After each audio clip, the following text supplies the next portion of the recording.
je vais vous parler des règles et techniques de l'art floral.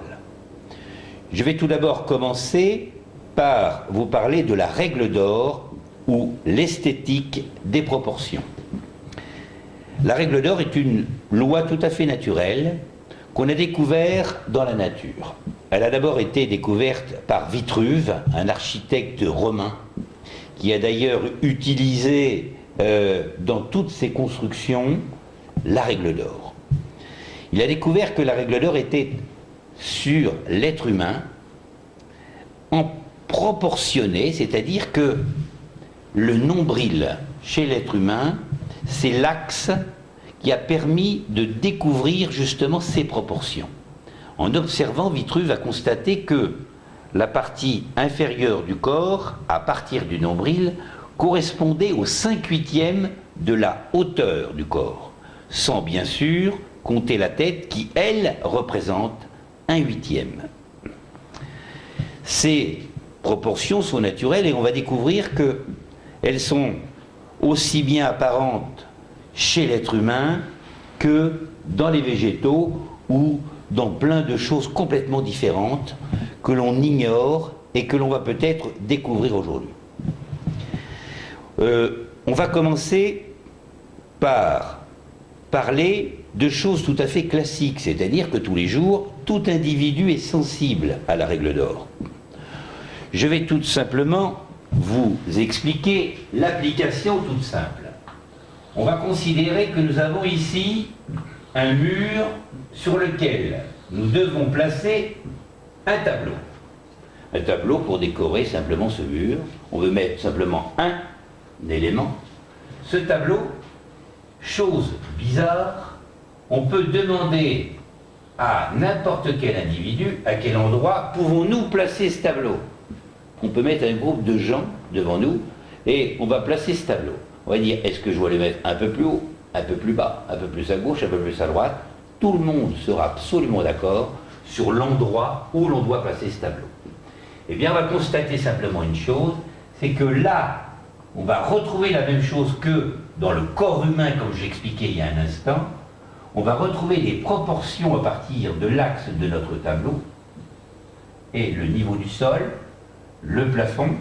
On retrouvera encore le 3 et le 5, c'est-à-dire que lorsque j'ai divisé la hauteur de mon mur en 8 parties égales, j'aurai 3 parties sur le haut, 5 parties sur le bas, et ça nous donnera le démarrage de l'explication de la règle d'or. Alors, on va retenir 3 chiffres qui sont absolument incontournables, 8, 5 et 3.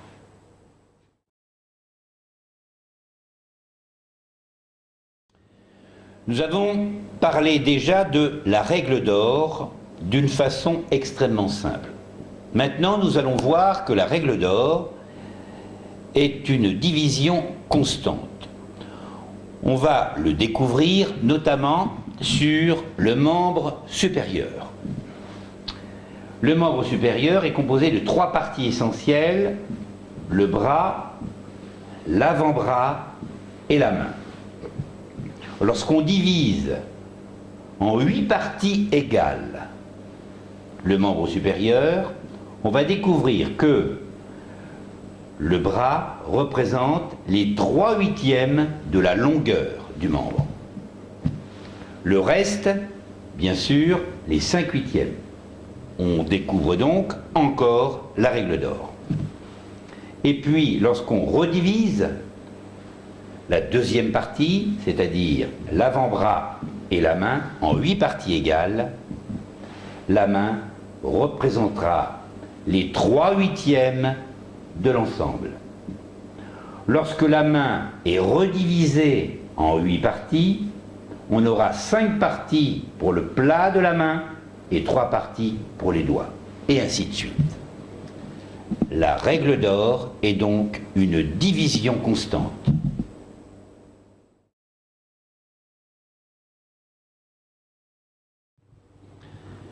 On va découvrir maintenant que la règle d'or est véritablement une loi naturelle, c'est-à-dire aussi bien dans le corps humain comme on l'a vu déjà, on la découvre en permanence dans les végétaux. Les végétaux qui sont notamment là devant moi, aussi bien dans une branche d'éryngium, où là on va diviser des branches qui se trouvent à l'extrémité. Lorsqu'on divise en 8 parties ce petit tronçon, on verra que nous avons 3 parties, 5 parties. La règle d'or est parfaitement respectée. On va découvrir également sur une branche de prêle l'extrémité, 3 parties jusqu'au premier nœud, 5 parties jusqu'au deuxième nœud. Une branche de Gualteria, ce sera la même chose si on considère la distance entre les yeux. Également, on aura sur 8 parties 3 et 5. Mais quelque chose de plus particulier, de plus original, la règle d'or, elle est partout dans la nature et dans les végétaux. Et là, en prenant une pomme de pin, notamment la base de la pomme de pin, on va voir que la spirale créée par toutes ces écailles, les spirales qui vont aussi bien sur la gauche que sur la droite, si on observe bien, sur le plan visuel, on a la gauche et la droite. Eh bien, lorsqu'on compte les spirales qui vont dans un sens et dans l'autre, on va découvrir que parfois, lorsqu'il y a 8 spirales dans un sens, il y a 5 dans un autre. Ou parfois, on aura 8 spirales dans un sens et 13 dans l'autre sens. Ça, on le découvre en permanence chez la pomme de pin. On vient donc de découvrir un autre chiffre, le chiffre 13, qui nous permet de comprendre que 3 plus 5 est égal à 8, 8 plus 5 est égal à 13. On vient de découvrir ce que les mathématiciens, notamment, ont découvert il y a déjà très longtemps, la division constante au niveau des chiffres, et notamment la règle d'or va nous permettre d'expliquer et d'appliquer justement nos volumes et nos distances dans l'art floral.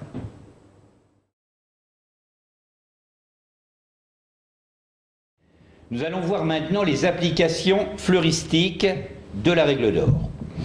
Afin de faciliter sa compréhension, nous allons donner des noms à ces chiffres que nous avons découverts, le 8, le 5 et le 3. La règle d'or peut être appliquée aussi bien sur des distances que sur des volumes, des forces visuelles. Pour comprendre, on va imaginer tout simplement que 8, 5, 3. On peut l'appliquer notamment au départ par des volumes. Ce qui veut dire que le volume 8 peut être simplement le volume 5 plus le volume 3.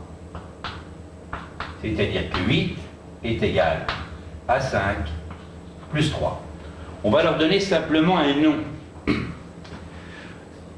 Le premier, le principal, on va l'appeler primaire. Celui-ci, le 5, sera le secondaire. Et le dernier, il sera lui le complément du secondaire pour obtenir le primaire. On va l'appeler le complémentaire.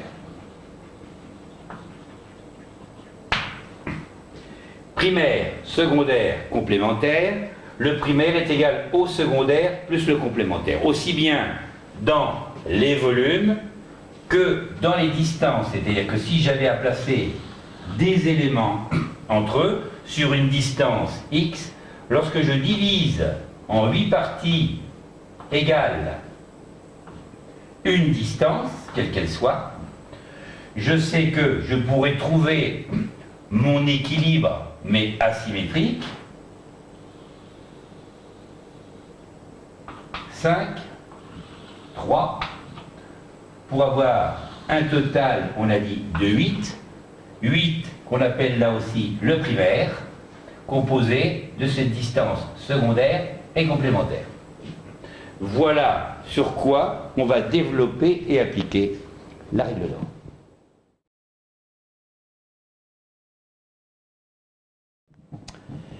Nous allons utiliser maintenant la règle d'or avec des volumes, c'est-à-dire que si nous sommes fleuristes ou étalagistes, paysagistes, on va travailler surtout avec des volumes. On va donc imaginer ces volumes primaires, secondaires, complémentaires comme on vient de le voir, et ces volumes, on aura donc deux façons pour les placer. Première façon toute simple, c'est la symétrie, l'alignement, les distances qui sont égales entre elles, etc. Et autrement, il existera une asymétrie entre les éléments. Et à ce moment-là, impérativement, il nous est imposé la règle d'or. Alors, comment on doit procéder? On va voir qu'il y aura d'abord l'application de la règle d'or dans les volumes et dans les distances sur la même théorie. Alors, on va regarder tout d'abord. Je vais essayer de placer d'abord mes volumes. Ce sera bien sûr un primaire. J'aurai mon secondaire et je vais avoir ensuite mon complémentaire. On l'a vu.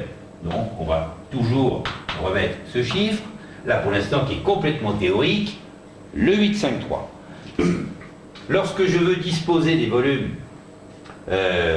simplement sur un espace, sur une étagère, dans une vitrine, on va imaginer que nous avons des vases qui sont simplement de la même famille, de la même couleur, mais de taille différente. Eh bien, à ce moment-là, lorsque je vais les disposer, j'ai plusieurs solutions. J'ai la solution de la symétrie, c'est-à-dire qu'éventuellement je peux disposer des vases où la distance entre les vases sera toujours la même. Je peux après en remettre d'autres puisque je veux une symétrie parfaite. On va continuer, on aura toujours la même distance entre nos vases. Là, on a quelque chose qui est extrêmement simple, classique, tout à fait banal. Bon, il n'y a pas spécialement une âme, mais on a respecté le produit, on a fait quelque chose qui correspondra à quelqu'un qui aime bien la rigueur, les alignements, l'esprit un peu militaire. Et puis, on aurait une deuxième possibilité de donner une âme, peut-être, d'avoir quelque chose de plus chaud, de plus naturel, et à ce moment-là, on va appliquer la règle d'or. On voit que là, les éléments faisaient les mêmes volumes, on retrouve deux fois du primaire, etc., mais on pourrait retrouver encore, notamment, remettre encore du secondaire et répéter, ainsi de suite. On a quelque chose de tout à fait classique. Là, nous, on va dire si nous avions à placer des éléments comme ça, mais de façon naturelle. À ce moment-là, on va utiliser peut-être déjà le primaire, et on va penser à des règles tout à fait naturelles. On va dire que, déjà, primaire, secondaire, complémentaire, c'est la première application de la règle d'or. La deuxième application de la règle d'or, ce sera dans les distances. C'est-à-dire que, dans la nature, on a constaté que les éléments les plus grands se mettent toujours aux extrémités, le plus petit sera plutôt au milieu, et surtout, le plus petit aura tendance à être au pied, à la base du plus grand. Et on dit d'ailleurs qu'une chose n'est grande que s'il y en a une petite à côté, ce qui nous arrange, c'est-à-dire que pour mettre en valeur un grand produit, on mettra le petit à côté. Alors, on va faire une chose qui est toute simple. Notre petit contenant, on aurait tendance à le placer tout près du plus grand. On a conservé ici une certaine distance, et on va appliquer donc la règle d'or, là aussi pour placer, puisque là nous avons le primaire, le complémentaire, il nous manquerait au moins le secondaire, au minimum. Le secondaire, on va le placer ici, beaucoup plus loin, parce qu'on va appliquer la règle d'or également dans les distances, c'est-à-dire que la distance totale qui est ici sera divisée en 8 parties, et on trouvera 3 parties entre le plus grand et le plus petit, et 5 parties entre, justement, le primaire, le secondaire du moins, et le complémentaire.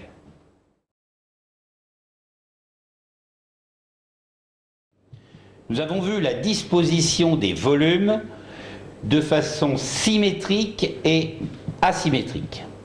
On a vu simplement les volumes primaires, secondaires et complémentaires qui ont été mis soit en ligne, soit en cadence, etc., à des espaces réguliers, et simplement la maîtrise de 3 volumes primaires, secondaires, complémentaires, mais avec des distances où on appliquait la règle d'or. On va voir qu'il y a d'autres possibilités, bien sûr, on peut les disposer d'une façon un petit peu différente, et pour garder toujours ce côté naturel.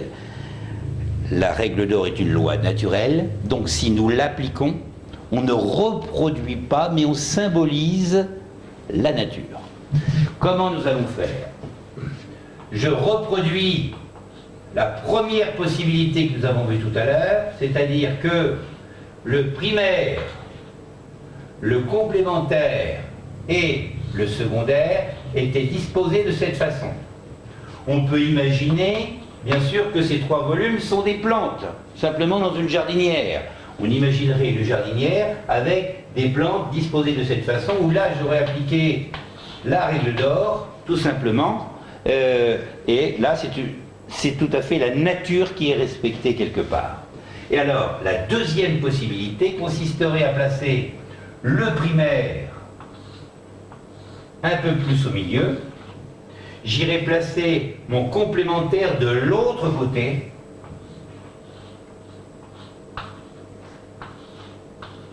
Et là, j'irai chercher avec, du moins, le secondaire sera placé, lui, cette fois-ci,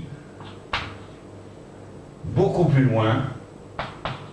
Et on aura donc là encore appliqué la règle d'or, aussi bien dans les volumes que dans les distances.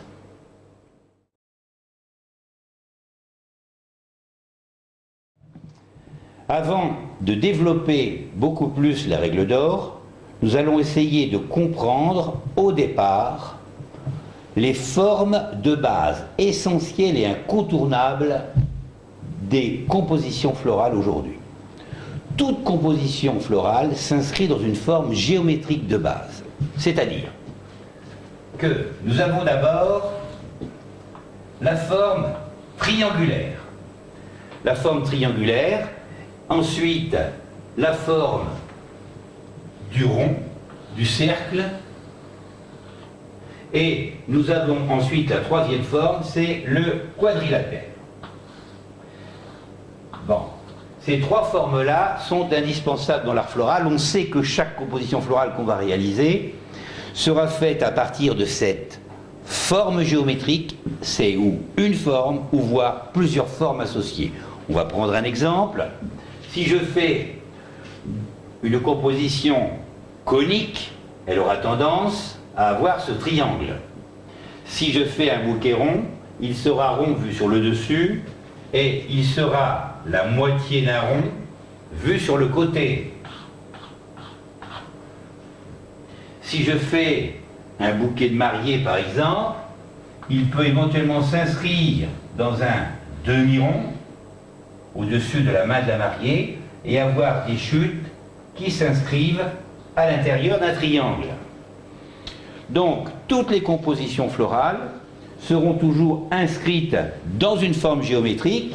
On voit notamment à côté de moi une composition florale qui va s'inscrire comme dans un tube et quand on la voit de face, dans un quadrilatère. Le bouquet rond, lui, comme on verra tout à l'heure, c'est la rondeur parfaite, c'est le demi-ballon de football. Donc nous avons donc un repère au niveau des formes. Avant de passer aux équilibres, il est important de faire apprendre notamment à nos fleuristes la maîtrise visuelle des formes.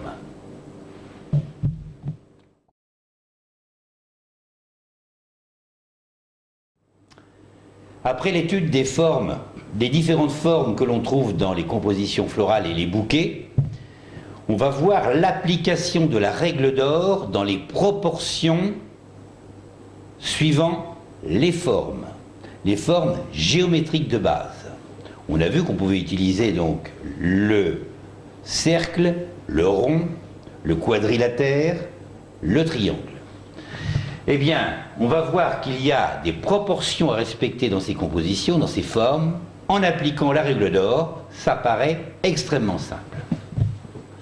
Notamment dans une composition comme celle-ci, qui peut être une composition à face, triangulaire, de style Médicis, ou voire une composition conique, on aura des proportions si, on va commencer d'abord par la hauteur, si je divise la hauteur en 8 parties égales, j'aurai 5 parties sur la largeur et j'aurai 3 sur la profondeur. Ici, j'ai dessiné simplement la composition vue de profil. On retrouvera le 8 sur la hauteur et le 3 sur la profondeur. Donc, profondeur que l'on retrouve ici, la largeur qui est de 5 et la hauteur qui est de 8. La règle d'or est donc là aussi appliquée. On va voir ça également sur éventuellement un centre de table très traditionnel ou on va dire une composition funéraire de forme losange par exemple, où là on va fabriquer une composition avec un axe qui se trouverait ici, et donc cette composition est réalisée à partir de 2 triangles, puisque nous ne connaissons qu'une forme géométrique, le triangle, et ce triangle on le voit 2 fois pour faire un losange, donc là on se rappellera que c'est 8 ici, donc encore 8 ici. On aura une largeur ici de la composition qui fera 5,